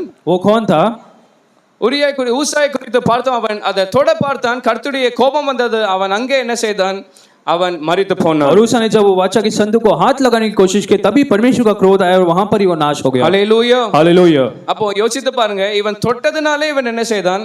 तो आप सोच कर देखिए, उसने उस वाचा के संदूक को छुआ और वहां पर ही परमेश्वर ने उसे नाश किया। அனனியா சப்பீரா ஒரு சின்ன பொய் சொன்னாங்க, அதனால அவங்களுடைய வாழ்க்கையை முடிந்து போனது. अननिया और सफीरा ने एक छोटी सी झूठ को कहा और उसके कारण उनका जीवन समाप्त हो गया। அப்படி லோத்துடைய மனைவியை பார்க்கும்போது கொஞ்சம் பின்னிட்டு பார்த்தால் அவருடைய வாழ்க்கை முடிந்து போனது. और लोत की पत्नी थोड़ा सा पीछ के मुड़कर देखी और उसका जीवन नाश हो गया था। மத்தேயு 26வது அதிகாரம் 74வது வசனத்துல வாசிங்க. अब मत्ती 26 अध्याय उसका 74 वचन में पढ़ते हैं। மத்தேயு 26வது அதிகாரம் 74வது வசனம். मत्ती 26वां अध्याय उसके 74 वचन में இங்கே ஒரு முக்கியமான ஒரு நபரை குறித்து நாம் பார்க்கிறோம். यहाँ पर एक व्यक्ति के बारे में देखते हैं। பேதுருவோ என்ன செய்கிறார்? यहाँ पर पतरस क्या करता है? சாட்சியாக அவர் சொல்கிறார், நான் இந்த மனுஷனை அறியேன் என்று சொல்கிறார். और वो कहता है कि मैं इस मनुष्य को नहीं जानता। எந்த மனுஷனை அறியவில்லை என்று சொல்கிறார்? இயேசுவை அறியவில்லை என்று சொல்கிறார். वो कहता है कि मैं यीशु को नहीं जानता। இது உண்மையா பொய்யா? क्या ये सच था या झूठ था? இது பொய்யான ஒரு வார்த்தை. ये एक झूठ था। அதே யோவான் அந்த 26 அதே அதிகாரத்துல 30 அப்படி வசனங்களை வாசிக்கும் போது, और वही अध्याय में अगर 30 वचन ऐसा पढ़ेंगे आप, அவர் சொல்கிறார், இயேசு ஏற்கனவே சொன்னார் நீ என்னை மறுதலிக்க போகிறாய் என்று சொல்லும்போது, और यीशु मसीह ने पहले ही उसे कह दिया था कि तू मुझे छोड़कर जाने वाला है, இவன் என்ன சொன்னான்? இப்படி நடக்கவே செய்யாது அவன் சொல்கிறான். तो उसने कहा कि मैं ऐसा नहीं करूंगा। ஆனால் நேரம் வரும்போது அவன் எல்லாமே அறிந்து கூட பொய் சொல்கிறவனாய் இருக்கிறான். लेकिन जब समय आया सब जानकर भी वो झूठ कहने देने இது लगा போதாதுன்னு அவன் வேற என்ன செய்கிறான்? और उतना ही काफी नहीं था, उसके बाद वो क्या किया, அவன் சபிக்க தொடங்கினான். वो यीशु मसीह को शाप देने को, சபிக்கவும் சத்தியம் பண்ணவும் அவன் தொடங்கினான். वो यीशु मसीह को शाप देने के लिए तैयार हो गया था। இப்படி செய்தவனே தேவன் என்ன செய்திருக்கணும்? और ऐसे जब उसने किया तो यीशु मसीह को क्या करना था, தண்டிச்சிருக்கணும். இல்ல அங்கே அவனுடைய வாழ்க்கை அழிந்து போகிற ஒரு வாழ்க்கை இருந்திருக்கு. तब परमेश्वर उसको दंड देकर वहां पर ही उसे नाश करना था। ஆனால் கர்த்தரோ தயவினால அவருடைய அன்பினால அவன் ஒன்றுமே அங்க लेकिन செய்யவில்லை. परमेश्वर ने अपने प्रेम के कारण उसे कुछ नहीं किया। இதுதான் கர்த்தருடைய அன்பை நம்ம மன்னிப்புல நாம் பார்க்க और முடியும். यही हम परमेश्वर के प्रेम को हमारे जीवन में देख सकते हैं। ஹalleluya. हालेलुया। எத்தனை முறை நாம் பின்வாங்கி போகும்போது கூட, जब कभी हम पीछे हटे तो கொஞ்சம் भी, ஆவிக்குரிய வாழ்க்கையில பின்வாங்கி போனாலும் கூட, हमारे आत्मिक जीवन में हम पीछे हट कर गए அவர் फिर भी, விருப்பத்தின்படி நாம் வாழாமல் இருக்கும்போது கூட, जब हम उसके इच्छा के अनुसार नहीं जिए थे, கர்த்தர் நம்மளை தள்ளிவிடாமல் அவர் மறுபடியும் வணைந்து பார்க்கிறார். परमेश्वर हमें नाश नहीं किया, लेकिन फिर बार बार हमें बनाने की कोशिश करता है। ஹalleluya. हालेलुया। லூக்கா 15வது அதிகாரம் 20வது வசனத்திலே, लूका 15 अध्याय के 20 वचन में, லூக்கா 15 20வது வசனத்திலே, लूका 15 अध्याय के 20 वचन में, இந்த இளைய குமாரன் மறுபடியும் வீட்டுல வந்தான். जब वो उड़ाऊ पुत्र फिर अपने घर लौटा, தகப்பனோ அவன் என்ன செய்தார் என்றால், தகப்பன் மறுபடியும் மகனாக அவனை ஏற்றுக்கொண்டார். तब उसका पिता फिर एक बार उसके बेटे के रूप में उसे स्वीकार किया। எந்த தகப்பன் ஏற்றுக்கொண்டார்? किस पिता ने उसे स्वीकार किया? அவமானம் சந்தித்த அந்த தகப்பன் அந்த ஊர் ஜனங்கள் எல்லாரும் பேசணும், பையன் இப்படிப்பட்ட ஒரு வாழ்க்கையில போய் வாழ்கிறான். जिस पिता ने अपमान का सामना किया, जब लोग गांव के लोग आकर उसे कहने लगे थे, இப்படிப்பட்ட வாழ்க்கையை வாழ்ந்தான் அவன். उसका बेटा कैसे एक जीवन जी रहा था, வேசிகளிடத்தில் போய் எல்லா ஐஸ்வர்யத்தை அவன் இழந்தான். और अपने सारे धन संपत्ति को उसने खो दिया था। அப்படிப்பட்டவன் மறுபடியும் வரும்போது அந்த நியாயப்பிரமாணம் என்ன சொல்கிறது என்றால், அப்படிப்பட்ட ஒரு குமாரன் மகனை ஊர் ஜனங்கள் மத்தியில வந்து அவனை கொண்டு போட வேண்டும். और उनका जो व्यवस्था में लिखा था कि ऐसा अगर बेटा फिर लौटता है तो उसे गांव लोगों के सामने मार डालना चाहिए। தகப்பன் என்ன செய்கிறார் என்றால், மனதுருகி அவனை கட்டி கழுத்தை கட்டி அவனை முத்தம் செய்கிறார். लेकिन यहाँ पर पढ़ते कि उसके पिता ने उसे स्वीकार गले लगाकर उसे छूम लिया। இதுதான் தேவனுடைய அநாதி அன்பு. और यही परमेश्वर का अनंत काल प्रेम है। ஹalleluya. हालेलुया। மனிதர்கள் காட்ட முடியாத ஒரு அன்பை தேவன் நமக்காக जो காட்டுகிறார். मनुष्य नहीं दिखा पाता ऐसा प्रेम परमेश्वर हमें दिखाता है। ஹalleluya. हालेलुया। சொந்த வீட்டுல அந்த மூத்த சகோதரன் தானே, खुद के घर पे जो बड़ा लड़का था, அவன் என்ன செய்கிறான்? उसने क्या किया, அவனுக்குள்ள எப்படிப்பட்ட அன்பு இருந்தது பாருங்க. उसके अंदर कैसा प्रेम था। அவன் தகப்பனிடத்துல சொல்கிறார், वो अपने पिता से कहता है, இவனை நீங்க வீட்டுல மறுபடியும் எடுத்தீங்கன்னா நான் வீட்டுல வர மாட்டேன். वो कहता है कि फिर से अगर तुम इसे घर के अंदर लेंगे तो मैं घर पर नहीं आऊंगा। தகப்பன் அன்பு எப்படி இருக்குது, சொந்த சகோதர அன்பு எப்படி अब இருக்கிறது? देखिए पिता का प्रेम कैसा था, उसका खुद का भाई का प्रेम कैसा இந்த था। தகப்பன் யாரை காண்பிக்கிறார்? இயேசுவை தேவனை ये जो காண்பிக்கிறார். पिता था वो परमेश्वर को दर्शाता है। அப்போ தேவனோ நம்மளை அப்படிப்பட்ட அன்பினால மன்னிக்கிற ஒரு அன்பால அவன் நம்மளை तो நேசிக்கிறார். आज भी परमेश्वर हमें क्षमा करने वाला एक प्रेम से हमसे प्रेम करता है। கடைசியாய் தேவனுடைய அன்பை நாம் எப்படி அறிய முடியும்? और अंत में परमेश्वर के प्रेम को हम कैसे जान सकते हैं। வாசிப்போம் யோவான் எழுதின சுவிசேஷம் 3:16வது வசனம். यूहन्ना 3 अध्याय उसके 16वें वचन को पढ़ेंगे। யோவான் 3:16வது வசனத்துல, यूहन्ना 3 अध्याय का 16 वचन, தேவன் தம்முடைய ஒரே பேரான குமாரனை விசுவாசிக்கிறவன் எவனோ அவன் கெட்டு போகாமல் நித்திய ஜீவனை அடையும்படிக்கு அவரை தந்துருளி இவ்வளவாய் உலகத்தில் அன்பு கூர்ந்தார். தேவன் இவ்வளவாய் உலகத்திலே அன்பு கூர்ந்தார். परमेश्वर ने जगत से इतना प्रेम किया। எவ்வளவு அன்பு அவருக்கு இருந்தது इतना प्रेम परमेश्वर ने किया। அன்பு அந்த நேசம் இருந்ததனால और क्योंकि इतना प्रेम परमेश्वर ने किया, அவர் சொந்த குமாரனை இந்த உலகத்துக்காக அவர் கொடுத்தார். उन्होंने अपने खुद के इकलौते पुत्र को इस संसार के लिए दे दिया। ஏன் அவருடைய சொந்த குமாரன் இயேசு கிறிஸ்துவை அவர் கொடுத்தார்? उन्होंने क्यों अपना इकलौता पुत्र को हमारे लिए दे दिया? ஒரு பக்கம் ஜனங்கள் இருந்தார்கள், அவர் சாயல படைத்த ஜனங்கள் இருந்தார்கள். क्योंकि एक तरफ मनुष्य ने अपने स्वरूप में बनाए हुए लोग थे, எப்படி வாழ்ந்து கொண்டிருந்தார்கள்? वो कैसे जी रहे थे? அவர் விருப்பத்தின்படி வாழாமல் பாவத்திலே வாழ்ந்து கொண்டிருந்தார்கள். वो अपने इच्छा के अनुसार नहीं पाप में जी रहे थे, அந்தகாரத்திலே வாழ்ந்து वो கொண்டிருந்தார்கள். अंधकार में जी रहे थे, அந்த பாவத்தின் நிமித்தம் கெட்டு போய் அழிந்து கொண்டிருந்தார்கள். और पाप के कारण वे लोग नाश हो रहे थे। வேற பக்கம் பார்க்கும்போது அவருடைய ஒரே பேரான குமாரன் இயேசு கிறிஸ்துவானவரை அவர் பார்த்தார். लेकिन दूसरी तरफ परमेश्वर ने उस अपने एकलौता पुत्र यीशु मसीह को देखा। அப்போ தேவன் என்ன தீர்மானித்தார்? तब परमेश्वर ने क्या निर्णय किया? பிதாவாகிய தேவன் என்னத்தை தீர்மானித்தார்? पिता परमेश्वर ने क्या निर्णय ஒரு लिया? பக்கம் இந்த ஜனங்கள் பாவத்துல வாழ்கிறார்கள், एक तरफ तो लोग पाप में जी रहे थे, சொந்த ஒரே பேரான குமாரனை தேவன் இந்த ஜனங்களுக்காக, பாவியான ஜனங்களுக்காக அவர் ஒப்பு तो கொடுத்தார். इसलिए परमेश्वर ने अपने एकलौता पुत्र यीशु मसीह को इन लोगों के लिए दे दिया। ஹல்லேலூயா. हालेलुया। இது எவ்வளவு பெரிய அன்பு, சின்ன அன்பா பெரிய அன்பா? क्या ये छोटा प्रेम है या बड़ा प्रेम है? சொல்றீங்க அது ஒரு பெரிய அன்பு, பெரிதான ஒரு लोग அன்பை कह सकते हैं தேவன் कि बड़ा प्रेम காண்பித்திருக்கிறார். हमारे जीवन में। ஹல்லேலூயா. हालेलुया। ஏற்கனவே சில ஜனங்களை அனுப்பி பார்த்தார், और पहले तो कुछ लोगों को परमेश्वर ने भेजकर சில देखा, நியாயாதிபதிகளை அனுப்பி कुछ பார்த்தார், कुछ न्यायियों को परमेश्वर ने भेजा சில था, ராஜாக்களை அனுப்பி कुछ பார்த்தார். राजाओं को परमेश्वर ने खड़ा किया। அந்த ராஜாக்கள் என்ன செய்தார்கள்? उन राजाओं ने क्या किया?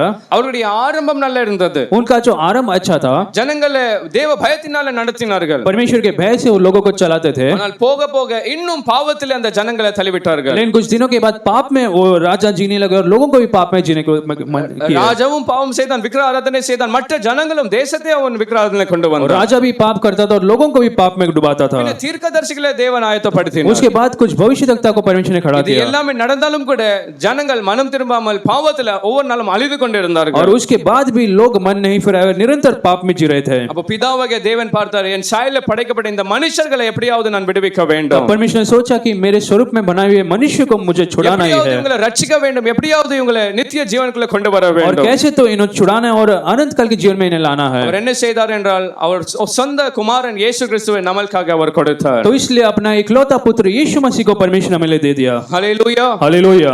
எப்படி இருக்கும்போது அவர் அனுப்பினாரா?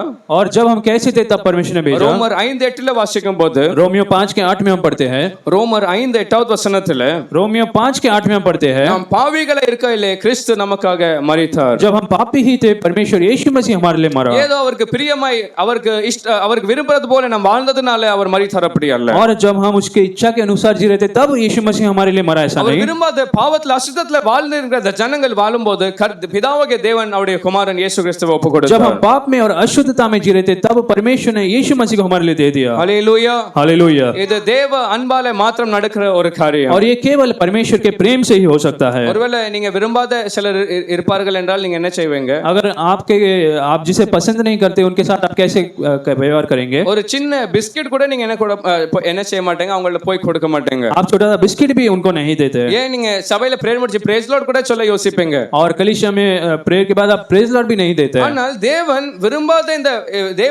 தேவன் விருப்பத்தின்படி நடக்காத இந்த ஜனங்களும், लेकिन परमेश्वर की इच्छा के अनुसार जब लोग नहीं चल रहे थे, சத்துருக்களை போல இந்த வாழ்கிற இந்த ஜனங்களுக்காக शत्रु के समान जब लोग जी रहे थे, பிதாவாகிய தேவன் தம்முடைய ஒரே பேரான குமாரனை கொடுத்தார். और पिता परमेश्वर ने अपने एकलौता पुत्र को हमारे लिए दे दिया। ஹல்லேலூயா. हालेलुया। எத்தனை நன்றி இயேசுவே, எனக்காக உம்முடைய இயேசு கிறிஸ்துவை எனக்காக கொடுத்தீரே.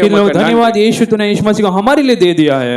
யோவான் 3:16வது வசனத்துல योना 3 अध्याय के 16वें वचन में ஏன் அவர் குமாரனை ஒப்பு கொடுத்தார்? क्यों अपने एकलौते पुत्र को उसने दे ஏன் दिया? இயேசு கிறிஸ்துவை பலியாக அவர் ஒப்பு கொடுத்தார்? क्यों यीशु मसीह को एक बलिदान के रूप में परमेश्वर ने दिया? போகாமல் நித்திய ஜீவன் அடைய அவர் இப்படி செய்தார். ताकि लोग नाश ना हो लेकिन अनंत जीवन को पाले। அந்த அன்பு ஏன் இவ்வளவு பெரிய அன்பை காண்பித்தார் என்றால் ஜனங்கள் அழிவுக்கு நேர நரகத்துக்கு நேராக போய் செல்கிறார்கள். और परमेश्वर का प्रेम इतना बड़ा था क्योंकि जो लोग नाश की ओर जा रहे அவர் थे, சாயல படைக்கும்போது ஒரு வாஞ்சையோடு அவர் படைத்தார். जब परमेश्वर ने उन लोगों को बनाया तो एक बड़े चाहत के साथ उन्हें बनाया இந்த था। ஜனங்களோடு நான் ஒவ்வொரு நாளும் பேசுவேன். परमेश्वर ने सोचा कि इन लोगों से मैं हर रोज बात करूं। யார் என்று தேவன் என்று அறிந்து என்னை ஆராதிப்பார்கள் என்ற परमेश्वर ने सोचा कि ये लोग मुझे जानकर मेरी आराधना करेंगे। அப்படி ஒரு உறவை தேவன் வைக்க விரும்பினார். परमेश्वर ने ऐसा एक संबंध रखने की कोशिश किया था, சாத்தான் அந்த பாவத்தின் நிமித்தம் ஜனங்களை பாவத்திலே வைத்திருக்கிறான். लेकिन अब पाप में शैतान ने उन लोगों को रख दिया था। ஆத்மா वो செத்த நிலைமையிலே காணப்பட்டது. उनके जो प्राण थे मरे हुए परिस्थिति में थे। ஹல்லேலூயா. हालेलुया। எத்தனை விசுவாசிகள் நாம் பிறக்கும்போது ஒரு செத்த ஆத்மா நிலைமையில நாம் பிறக்கிறோம். और जब हम जन्म लेते तो एक मरे हुए प्राण के साथ हम जन्म लेते हैं। ஹல்லேலூயா. हालेलुया। எத்தனை பேருக்கு தெரியும் நாம் பிறக்கும் போதே நம்ம எல்லாருமே ஏதோ ரட்சிக்கப்பட்டோம், அப்படி அல்ல. और जब हम जन्म लेते कितने लोग जानते हैं कि हम एक मरे हुए प्राण के साथ जन्म लेते हैं। எத்தனை ஒரு ஆவிக்குரிய ஒரு பெற்றோர்கள் இருந்தாலும் கூட, और चाहे जितना भी एक आत्मिक माता पिता आपके हो, எப்படி நாம் பிறக்கிறோம் என்றால் ஒரு செத்த ஆத்மாவோடு தான் நாம் பிறக்கிறோம். हम एक मरे हुए प्राण के साथ ही जन्म लेते हैं। ஏனென்றால் அந்த பாவம் என்ன செய்தது? क्योंकि वो पाप ने क्या किया था? மனுஷனுடைய ஆத்மாவை உயிரில்லாத ஒரு ஆத்மாவை போல அது மாற்றினது. मनुष्य के प्राण को एक मरा हुआ प्राण के जैसे कर दिया था। ஆதாமிடத்தில் தேவன் சொன்னார், நீ அந்த பழத்தை கனியை சாப்பிடும்போது நிச்சயமா நீ என்ன செய்வாய்?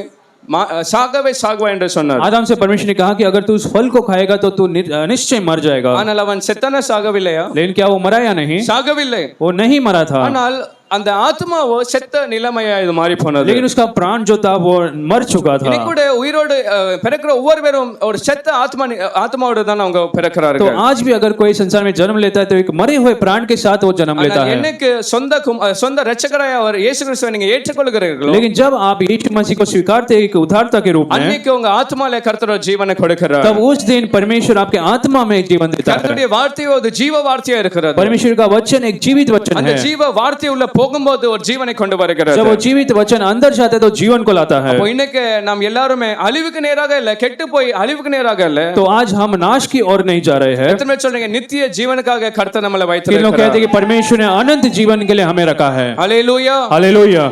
அப்போ கர்த்தருக்கு நாம் நன்றி சொல்ல तो வேண்டும். इसलिए हमें परमेश्वर को आज धन्यवाद நாம் देना கெட்டு है. போகாமல் அழிவுல நம்முடைய வாழ்க்கை நரகத்துல முடியாமல் हम नाश ना होते हुए अब अनंत काल के आग में नहीं जा रहे हैं. நித்திய ஜீவனுக்காக கர்த்தர் அவருடைய ஒரே பேரான குமாரனை நம்மளுக்காக ஒரு பலியாக ஒரு ஒப்பு लेकिन கொடுத்தார். परमेश्वर ने अनंत जीवन के लिए अपने एक लौता बेटा यीशु मसीह को हमारे लिए दे दिया.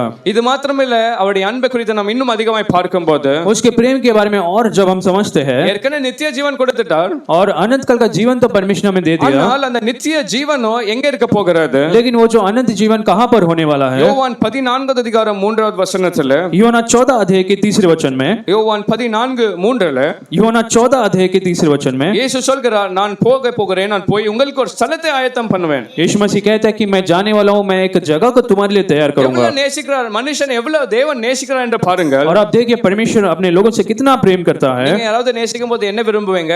आप जब किसे प्रेम करते तो आप क्या सोचेंगे? எப்பவுமே உங்க கூட இருக்கணும், वो आप चाहेंगे कि वो हमेशा आपके साथ இன்னும் रहे. நேரத்தை செலவழிக்கணும். आप सोचेंगे कि और समय उनके साथ அப்போ बिताए. இயேசு சொல்கிறார், நான் போய் ஒரு ஸ்தலத்தை ஆயத்தம் பண்ணுவேன். यहाँ पर यीशु मसीह कहता है कि मैं जाकर एक जगह को तैयार करूंगा நான் இருக்கிற இடத்துல நீங்களும் இருக்கும்படி ताकि मैं जहां पर रहता हूं वहां पर तुम भी आकर நான் रहो வந்து உங்களை என்னிடத்தில் சேர்த்துக் கொள்ளுவேன். और मैं तुम्हें लेकर मेरे साथ ले चलूंगा. ஹalleluya. हालेलुया. ஏன் தேவன் இதை செய்கிறார்? परमेश्वर क्यों ऐसे करता है? அவர் நம்மளை வெறுக்கிறதுனால அல்ல, क्योंकि वो हमसे नफरत करता है इसलिए नहीं, நம்மளை இவ்வளவுதாய் நேசிக்கிறதுனால அவர் சொல்கிறார், என்னோடு கூட நான் உங்களை சேர்த்துக் கொள்ள क्योंकि போகிறேன். वो हमसे इतना प्रेम करता है. वो कहता है कि मेरे साथ मैं तुम्हें ले चलूंगा. விசுவாசிகள் அவர் நம்மளை சேர்த்துக் கொள்ள போகிறார். कि विश्वास करके परमेश्वर हमें ले जाएगा. ஒருவேளை இன்னைக்கு நம்ம கொஞ்சம் தூரமாய் காணப்பட்டாலும் கூட அவர் பரலோகத்தில் இருக்கிற காணப்படலாம். और आज शायद वो स्वर्ग में परमेश्वर, हम इस धरती में दूर हो सकते हैं. ஆவிக்குரிய வாழ்க்கையில நம்ம ஒரே ஆவிக்குரிய வாழ்க்கையில இருக்கிறோம். आत्मिक जीवन में तो हम निकट है फिर भी, ஆனால் சரீர பிரகாரமாய் தூரமாய் நாம் இருக்கிறோம். लेकिन शारीरिक रूप से हम परमेश्वर से दूर हो सकते हैं. ஆனால் கர்த்தருடைய வருகையிலோ நம்மளை அவரிடத்திலே சேர்த்து கூட்டி சேர்த்து लेकिन போகிறார். परमेश्वर के आगमन में परमेश्वर हमें उसके पास ले चलेगा. ஹalleluya. हालेलुया. எத்தனை நம்புறீங்க ஒரு நாள் நான் அவரு கூட பரலோகத்துல இருக்க कि लोग போகிறேன்? विश्वास करते हैं कि एक दिन हम परमेश्वर के साथ स्वर्ग में रहेंगे. கரங்களை தட்டி நன்றி இயேசுவே, எங்களை अगर சேர்த்து विश्वास करते போகிறபடியால் हैं, உமக்கு நன்றி. धन्यवाद यीशु. ஹalleluya. हालेलुया. இத்தனை பெரிய அன்பை அவர் எப்படி காண்பித்தார்? और ऐसा एक बड़ा प्रेम को परमेश्वर ने कैसे இது दिखाया? எல்லாமே நடக்கும் என்று நாம் பார்க்கிறோம். और ये सब होगा हम पढ़ते हैं. ஆனால் எப்படி நடந்தது? இந்த நித்திய ஜீவன் நமக்கு எப்படி கிடைக்கிறது? लेकिन ये अनंत जीवन हमने कैसे पाया है? நம்மள எப்படி அவர் பரலோகத்துல கொண்டு போகிறார்? परमेश्वर हमें कैसे स्वर्ग में ले जाएगा? அதுக்கான தேவன் ஒரு பலியாக அவர் ஒப்பு கொடுத்தார். और क्योंकि एक बलिदान के रूप में परमेश्वर ने एक को दे दिया. ஏசாயா 53:10 வாசிக்கும் போது, यशायाह 53 के 10 में हम पढ़ते हैं. ஏசாயா 53:10 यशायाह 53 के 10 में, கர்த்தரோ ஏதோ அந்த யோவான் 3:14 வாசித்தோம், அவர் ஒப்பு கொடுத்தார் என்று பார்த்தோம். और யோவாन 3 के 16 में हम देखा परमेश्वर ने अपने इकलौते बेटे को दे दिया था. ஆனால் ஒப்பு கொடுத்தவர் எப்படி ஒப்பு கொடுத்தாரா? लेकिन उसने कैसे अपने बेटे को दिया? அவர் நோருக்க சித்தமாக ஒப்பு கொடுத்தார். परमेश्वर अपने बेटे को तोड़ने के लिए दे दिया था. ஹalleluya. हालेलुया. பரலோகத்துல மகிமையோடு இருக்கிற ஒரே குமாரன் இயேசுவே பூமியில வந்து நொறுக்க சித்தமானார். जो स्वर्ग में महिमा से भरा हुआ था यीशु मसीह को इस संसार में तोड़ने के लिए परमेश्वर ने दे दिया. அவரை பாடுகளுக்கு உட்படுத்தினார். और ऐसे वेदना के लिए उसे छोड़ दिया था. ஹalleluya. हालेलुया. அவர் இப்படி நொறுக்கப்பட்ட ஒரு பலியாக அவர் மாறினதுனால நமக்கு நித்திய ஜீவன், நமக்கு அந்த பரலோக வாழ்க்கையை और आज क्योंकि यीशु मसीह तोड़ा गया और बलिदान हुआ, इसलिए आज हम अनंत काल का जीवन पाए हैं. இவ்வளவாய் தேவன் பிதாவாகிய தேவன் நம்மளை நேசித்திருக்கிறார். और इतना परमेश्वर हमसे प्रेम करता है. எத்தனை பேர் கரத்தை வைத்து நன்றி இயேசுவே என்னை कितने हाथ நேசித்தீர் को उठाकर कह सकते हैं धन्यवाद यीशु, तूने हमसे इतना प्रेम किया. அந்த சிலுவையில அவர் நமக்காக அந்த பாடுகளை சந்தித்தார். उस क्रूस में हमारे लिए उसने वेदना को सहा. எத்தனையோ அடிகளை நமக்கு வாங்கினார். इतने सारे मार को उसने खाया. ஜனங்கள் அவரை பார்த்து அவமானமான வார்த்தைகள் பேசினார்கள். लोग उसे देखकर अपमान की बातें कहने சில लगे. பேர் அவரை பார்த்து துப்பினார்கள். कुछ लोग उस पर थूकने लगे थे. அந்த கரத்துல ஆணியை பாய்ந்தார்கள். और उसके हाथों में कीले ठुकवाए गए. இதெல்லாம் ஏன் நடந்தது? और ये सब क्यों हुआ था? இதெல்லாம் தேவன் ஏன் அனுமதி கொடுத்தார்? परमेश्वर ने क्यों अनुमति दी? நம்மேல் அவர் அன்பு கொண்டதனால, இவ்வளவாய் அன்பு கொண்டதனால இதெல்லாம் அவர் क्योंकि அனுமதித்தார். हमसे इतना परमेश्वर परमेश्वर ने प्रेम किया इसलिए इन बातों को उसने सहने दिया। எத்தனை பேர் முழு மனதோட நன்றி இயேசுவே, आज कितने लोग पूरे मन के साथ धन्यवाद यीशु, பலியானீரே உமக்கு நன்றி, हमारे लिए तू बलिदान हुआ इसलिए धन्यवाद। இதுதான் கர்த்தருடைய ஒரு அகாப்பே அன்பு நமக்காக கர்த்தர் और வைத்திருக்கிறார்। यही परमेश्वर ने उस अगापे प्रेम को हमारे जीवन में दिखाया। யோவான் 21வது அதிகாரம் 15வது வசனம், யோனா 21 अध्याय का 15 वचन में, யோவான் 21வது அதிகாரம் 15வது வசனத்துல யோனா 21वां अध्याय का 15 वचन में, அவர் அகாப்பே அன்பு காண்பிக்கிறார், ஆனால் அவர் நம்மள்ட்ட எப்படிப்பட்ட அன்பை எதிர்பார்க்கிறார்? और परमेश्वर जब अगापे प्रेम दिखाते हैं तो हमसे वो कैसा प्रेम अपेक्षा அவர் करता है, காண்பித்த அந்த அகாப்பே அன்பை அவர் நமக்குள்ள பார்க்க விரும்புகிறார்। और वो जो अगापे प्रेम वो आज हमारे जीवन में देखना चाहता है। இங்கே பேதுருவிடத்திலே இயேசு ஒரு கேள்வியை வைக்கிறார்। यहाँ पर पतरस से यीशु मसीह एक प्रश्न को पूछता है, இவர்களிலும் அதிகமாய் நீ என்னிடத்தில் அன்பு கூறுகிறாயா? क्या इन चीजों से बढ़कर तू मुझसे प्रेम करता है? எவர்களிலும் அதிகமாய், इन चीजों से बढ़कर मतलब किन चीजों से बढ़कर? எதை பார்க்கிலும்? சீசர்கள் அல்ல, அந்த கர்த்தர் அந்த முழு அதிகாரத்தை வாசிக்கும் போது अगर पूरे अध्याय को आप शुरुआत से पढ़ेंगे, ஒரு பெரிய அற்புதத்தை அங்க செய்தார்। वहां पर एक बड़े अद्भुत को परमेश्वर ने कहा था। மீன் ராத்திரி முழுதும் மீன் கிடைக்காமல் இருக்கும்போது இயேசு அங்க வந்து அந்த அவங்கள திரளான மீன்கள் அகப்பட்டது। जब पूरी रात वो कोई मछली नहीं पकड़ पा रहे थे, यीशु मसीह आकर वहां पर उन्हें मदद किया मछली पकड़ने के लिए। கரையோரமாய் இயேசு இருந்து அவங்களுக்கு பொரித்த மீனை கூட ஆயத்தமாய் வைத்தார்। और नदी किनारे में यीशु मसीह उन मछलियों को पकाकर उनके लिए तैयार करके रखे थे। அப்பம் மீன் வேற திரளான மீன்கள் இந்த சீசர்களுக்கு இருக்கிறது, और रोटी और बहुत से मछलियां इन शिष्यों के पास थे। எல்லாம் ஆசீர்வாதங்கள் கண்ணுக்கு முன்னாக இருக்கிறது, सारे आशीष अब उनके आंखों के सामने थी। அப்பதான் இயேசு கேட்கிறார், இவர்களின் அதிகமாய் நீ என்னிடத்தில் அன்பு கூறுகிறாய்? तब यीशु मसीह उनसे पूछते हैं कि क्या इन चीजों से बढ़कर तू मुझसे प्रेम करता है? ஹல்லேலூயா, हालेलुया। அப்போ அந்த பேதுரு என்ன பதில் தந்தார்? तब पतरस ने क्या उत्तर दिया? பேதுரு சொல்றார், ஆம் ஆண்டவரே, நான் உன்னை நேசிக்கிறேன்। पतरस कहता है कि हाँ परमेश्वर, मैं तुमसे प्रेम करता हूँ। ஆனால் இவர் எப்படிப்பட்ட அன்பை குறித்து கேட்கிறார் என்று அந்த பேதுரு அறியாமல் இருந்தார்। लेकिन पतरस जान नहीं पाया कि वो कैसे एक प्रेम के बारे में पूछता है। பேதுரு நினைத்தார், ஏதோ ஒரு சகோதர அன்பை குறித்து தேவன் கேட்கிறார்। पतरस ने सोचा कि एक भाईचारे का प्रेम को परमेश्वर वहां पूछ பேதுரு रहा है। நினைத்தார், ஏதோ என் சகோதரர் எப்படி நேசிக்கிறோம் அப்படிப்பட்ட ஒரு அன்பை அவர் கேட்கிறார்। पतरस ने सोचा कि परमेश्वर पूछ रहा है कि अपने भाई से जैसे प्रेम करता उस प्रेम को पूछ रहा ஆனால் है। இயேசு அகாப்பே அன்பை குறித்து இவனிடத்தில் அவர் கேட்கிறார்। लेकिन यहाँ पर यीशु मसीह उस अगापे प्रेम को वहां पर पूछता है। சகோதர அன்புனா எப்படிப்பட்ட அன்பு?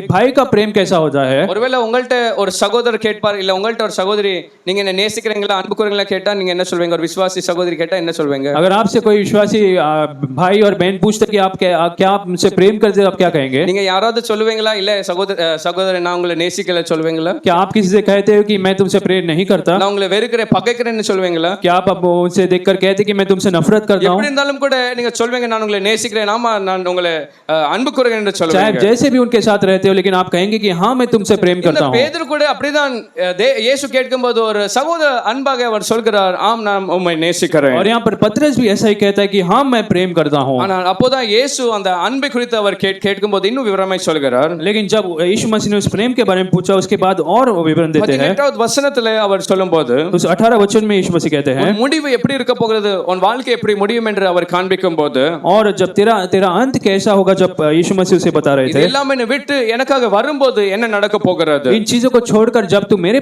साथ आएगा तब क्या होगा। இன்னைக்கு உனக்கு இஷ்டமான இடங்களிலே நீ நடந்து திரிகிறாய், और आज तो तू जैसा चाहता है वैसे तू चल रहा है। ஆனால் முதிர் வயதுள்ள போது ஆகும்போது लेकिन जब तू बुजुर्ग हो जाएगा, நீ உன் கைகளை நீட்டுவாய், तू अपने हाथों को लंबा करेगा, வேறொருவன் அறையை கட்டுவான், दूसरा कोई तेरी कमर को बांधेगा, அப்போ நீ விரும்பாத இடத்துக்கு அவர்கள் உன்னை கொண்டு போவார்கள்। और तू जिन जगहों को नहीं चाहता ऐसे जगहों पर वो तुझे ले जाएगा। ஹல்லேலூயா। हालेलुया। இது என்னத்தை காண்பிக்கிறது? ये क्या दर्शाता है? அவன் மரிக்கும்போது அவனுடைய நிலைமையை காண்பிக்கிறது। और जब ये पतरस मरेगा तो उसके परिस्थिति को அந்த बताता है। நாட்களிலே சிலுவையில அறையப்படுகிற அந்த மனிதர்கள் என்ன செய்வார்கள்? उन दिनों में अगर कोई क्रूसित होने वाला है तो उसको क्या करते थे? அதுக்குன்னு ஒரு வஸ்திரத்தை வைத்தார்கள், उसके लिए एक वस्त्र रखा जाता அந்த था, வஸ்திரத்தை கட்டுவார்கள், उस वस्त्र को वो बांधते थे, அதற்கு பிறகு அந்த மனிதனை சிலுவையில அறைவார்கள்। उसके बाद उस मनुष्य को क्रूस पर लटकाते அப்படி थे। இயேசு அந்த பேதுருடைய முடிவை அவனுக்கு காண்பித்தார்। और ऐसे यीशु मसीह पतरस के अंत को उसे दिखाए। எத்தனை பேருக்கு தெரியும் பேதுரு எப்படி மரித்தார்? कितने लोग जानते हैं पतरस की मृत्यु कैसे हुई? சிலுவையில தலைகீழாக அவருடைய ஜீவனை கொடுத்தார்। क्रूस पर वो उल्टा उसे लटकाया गया அவர் था। சொன்னார், நான் இயேசுவை போல சிலுவையில அரே நான் தகுதியில்லைன்னு சொல்லி அவன் தலைகீழாக அவனுடைய வாழ்க்கையை उसने कहा कि क्रूस पर लटकाए जाने के लिए यीशु मसीह के जैसे मैं योग्य नहीं हूँ, इसलिए उसे उल्टा लटकाया गया நீங்க था। எத்தனை பேர் சொன்னீங்க எனக்கு அப்படிப்பட்ட ஒரு அகாப்பே அன்பு என் வாழ்க்கையில आज இருக்கிறது? के लोग कह सकते हैं कि वैसा एक अगापे प्रेम मेरे जीवन में சில भी है। நேரம் நம்முடைய மனநிலைமை எப்படி இருக்கிறது?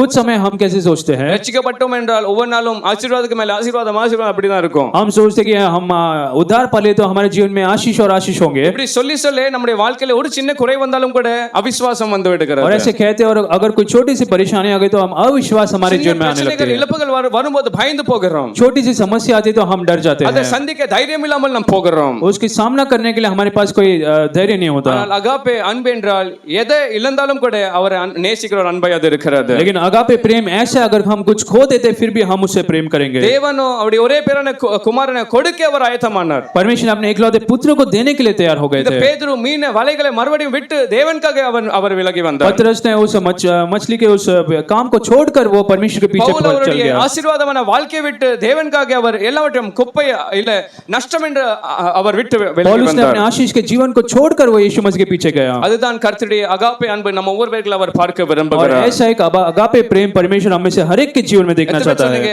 என் வாழ்க்கையில என்ன சம்பவித்தாலும் கூட அந்த கிறிஸ்துவின் அன்பை விட்டு அது என்னை பிரிக்காது. आज के लोग कह सकते हैं चाहे मेरे जीवन में कुछ भी हो जाए लेकिन परमेश्वर के प्रेम से कोई मुझे अलग नहीं कर सकता। வாசிங்க எல்லாரும் வாசிங்க ரோமர் 8வது அதிகாரம் 38 39வது வசனம். रोमियो 8वां अध्याय के 38 और 39 वचन को हम पढ़ेंगे। ரோமர் 8வது அதிகாரம் 38வது வசனம் 39வது வசனம். रोमियो 8वां अध्याय का 48 और 39 சேர்ந்து वचन நாம் வாசிப்போம், சத்தமாய் வாசிப்போம். हम सब मिलकर पढ़ेंगे। மரணமானாலும் ஜீவனானாலும் தேவதூதர்களானாலும் அதிகாரங்களானாலும் வல்லமைகளானாலும் நிகழ்காரியங்களானாலும் வருங்காரியங்களானாலும் உயர்வானாலும் தாழ்வானாலும் வேறெந்த சிருஷ்டியானாலும் நம்முடைய கர்த்தராகிய கிறிஸ்து இயேசு தேவனுடைய அன்பை விட்டு நம்மை பிரிக்க மாட்டாது என்று நிச்சயித்து இருக்கிறேன். அல்லேலூயா. हालेलुया। எத்தனை பேர் சொல்லுங்க தைரியமா சொல்ல முடியும், என்ன வந்தாலும் கூட அது என்ன கிறிஸ்துவின் அன்பை விட்டு என்ன பிரிக்காது. लोग कह सकते हैं चाहे कुछ भी हो जाए वो मुझे परमेश्वर से अलग नहीं कर सकता। அதுதான் அகாப்பே அன்பு நமக்குள்ள கர்த்தர் பார்க்க और वही अगापे प्रेम परमेश्वर हमें देखना चाहता है। எழுந்து நின்று கர்த்தரை நாம் ஸ்தோத்தரிப்போம். हम सब खड़े होकर परमेश्वर को